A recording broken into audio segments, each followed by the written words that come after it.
Hello, let this question. In three-dimensional system, the position coordinates of a particles in motion are given below.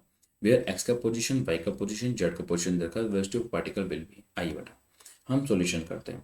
हमें x बराबर क्या दे रखा है? x बराबर हमें दे रखा है a cos ओमेगा t दिया हुआ है। अगर मैं यहाँ पे x का डिफरेंशिएशन करता हूँ विद रिस्पेक्ट टू टाइम तो velocity of in x direction आ जाएगी। तो x डायरेक्शन में इस पर को कैलकुलेट करने के लिए मुझे x का क्या करना पड़ेगा? डिफरेंशिएशन करना पड़ेगा विद रिस्पेक्ट टू टाइम के रेस्पेक्ट में। तो मैं अगर डिफरेंशिएशन करता हूँ तो ए ओमेगा और कॉस का डिफरेंशिएशन होता है माइनस का साइन ओमेगा टी हो जाता है। जब मैं डिफरेंशिएशन करूँगा तो कॉस्ट का जो डिफरेंशिएशन होता है D by D x into cos x. तो कॉस एक्स का जो डिफरेंशिएशन होता है बेटा वो होता है बेटा हमेशा माइनस का साइन एक्स होता है। और उसी प्रकार से अगर मुझे वी वाई कैलकुलेट करना है तो वी वाई के लिए मुझे वाई पोजीशन जो दे रखी है, वाई पोजीशन दे रखी है ए साइन ओमेगा टी दे रखी है बेटा।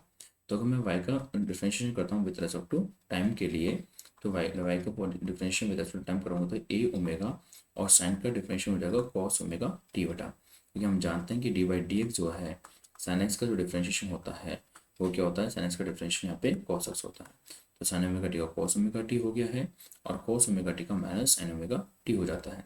और ये हमने x डायरेक्शन में स्पीड और y डायरेक्शन में स्पीड को कैलकुलेट कर लिया बेटा। अब इसी प्रकार से हम क्या करेंगे? z दे रखा है मेरे को, तो z कितना दे रखा है मेरे को? z हमको दे रखा है ए ओमेगा टी दे रखा है बेटा। तो अगर मैं z का डिफरेंशिएशन करता हूँ विद रिस्पेक्ट टू टाइम के लिए तो वो हमारे पास z डायरेक्शन में स्पीड हो जाएगी। टाइम का डिफरेंशिएशन 1 हो जाएगा तो ये ए ओमेगा हो जाएगा।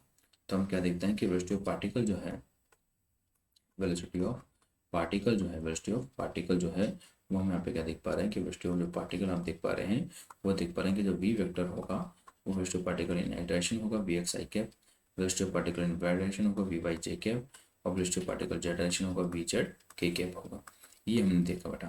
तो अगर वेलोसिटी ऑफ पार्टिकल हम एक्स डायरेक्शन में देखते हैं तो वी एक्स हमारे पास आ जाता है।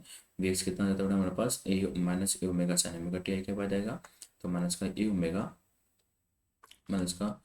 ओमेगा और sine omega T I cap हो जाता है। और वेलोसिटी वाई डायरेक्शन जो होता है ए ओमेगा कॉस ओमेगा टी जे कैप हो जाता है। तो प्लस का A omega cos omega T यहाँ पे जे कैप हो जाता है। और जेड डायरेक्शन में वेलोसिटी हो जाती है बेटा वो ए ओमेगा के कैप हो जाती है। तो अगर बेटा मैं मैग्नीट्यूड की बात करता हूँ तो मैग्नीट्यूड क्या होता है? मैग्नीट्यूड हमेशा होता है कि आई के कोफिशिएंट का स्क्वायर। तो आई का जो कोफिशिएंट यहाँ पे बन रहा है, आई का कोफिशिएंट क्या बन रहा है बेटा? माइनस का ओमेगा साइन ओमेगा टी का होल स्क्वायर। तो माइनस का A omega sine omega T का होल स्क्वायर और जो वाई कोफिशिएंट बन रहा है वो प्लस का A omega cos omega T का होल स्क्वायर। और यहाँ पे ए जेड क्या बन रहा है? यहाँ पे ए ओमेगा का होल स्क्वायर बन रहा है बेटा। इस प्रकार से हम इसको यहाँ तक लिखा। तो मैग्नीट्यूड अगर मैंने बाहर निकाला तो ए ओमेगा बाहर आ जाता है। अंदर क्या बचे? अंदर बच जाता है आपके पास sine square omega T plus का कॉस स्क्वायर ओमेगा टी और यहाँ पे बच जाएगा प्लस का 1 बेटा। Sine square plus cos square कितना हो जाता है बेटा? 1 होता है। Sine square plus cos square 1 होता है। तो ये ए ओमेगा और यहाँ के बच गया 1 प्लस 1 तो मतलब √2। तो √2 ए ओमेगा हमारे पास इसका आंसर हो जाता है। हमसे आंसर पूछा गया तो आंसर क्या हो जाएगा? √2 ए ओमेगा हमारा आंसर हो जाएगा। मतलब ए ऑप्शन हमारा एकदम करेक्ट हो जाता है। ओके बेटा, थैंक यू।